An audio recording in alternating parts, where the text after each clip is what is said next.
Hallo liebe Freunde, ich freue mich über euer großes Interesse an unserer Schwalm. Und wer mehr über Brauchtum, Tradition der Schwalm wissen will, der sollte unbedingt ins wunderschön verträumte Holzburg fahren. Man nennt es auch das Tor zur Schwalm und hier das Dorfmuseum besuchen.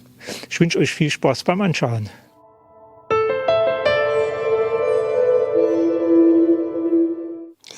Ja, herzlich willkommen im Schwälmer Dorfmuseum Holzburg.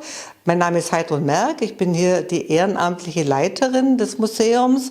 Wir zeigen hier die bäuerliche Kultur der Schwalm, insbesondere die Trachten, die Schwälmer Tracht, die ja weit über die Region hinaus bekannt und berühmt ist und die eine ganz differenzierte Zeichensprache aufweist, aber auch bäuerliche Möbel, Geschirre, Gerätschaften, was man allgemein im Heimatmuseum vorfindet.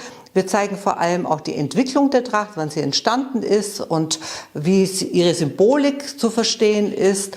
Und wir freuen uns immer, vor allem wenn die nachwachsenden Generationen zu uns kommen, aber natürlich auch die Erwachsenen kommen, um über ihre Kultur hier in der Region etwas zu erfahren, weil das kann man heute gar nicht mehr unbedingt voraussetzen. Und wichtig ist, glaube ich, dass man sich daran erinnert, wie es früher war. Und es ist ja total anders gewesen. Das ganze Leben im Alltag war komplett anders. Ja, hier im Museum sehen Sie sozusagen die Schwälmer Tracht und ihre Entwicklung und vor allem die Zeichensprache und die Symbolik der Tracht. Wir haben ja hier eine bestimmte Farbkodierung, rot für die jungen Mädchen, die Jungfrauen sozusagen, grün für die verheirateten Frauen, grün ist die Farbe der Fruchtbarkeit, es geht ums Kinderkriegen und blau, wie hier zum Beispiel die Dame, das ist eine Tracht, die die älteren Damen anziehen, die keine Kinder mehr bekommen, und ganz schwarz tragen dann die alten Frauen und die aus der Trauer auch gar nicht mehr herauskommen.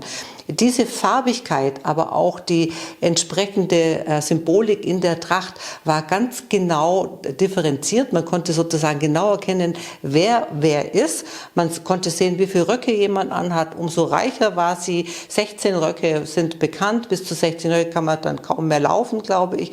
Also es war jedes Detail ganz genau sozusagen festgelegt und man konnte sehen, wie reich eine Person war. Und es ging ja auch vor allem um Heiratspolitik. Die Tracht hat eine große Rolle auch in der Heiratspolitik gespielt. Und wir würden uns jetzt sehr freuen, wenn Sie uns gelegentlich mal besuchen kommen in der Schwalm, im Schwälmer Dorfmuseum in Holzburg. Herzlich willkommen.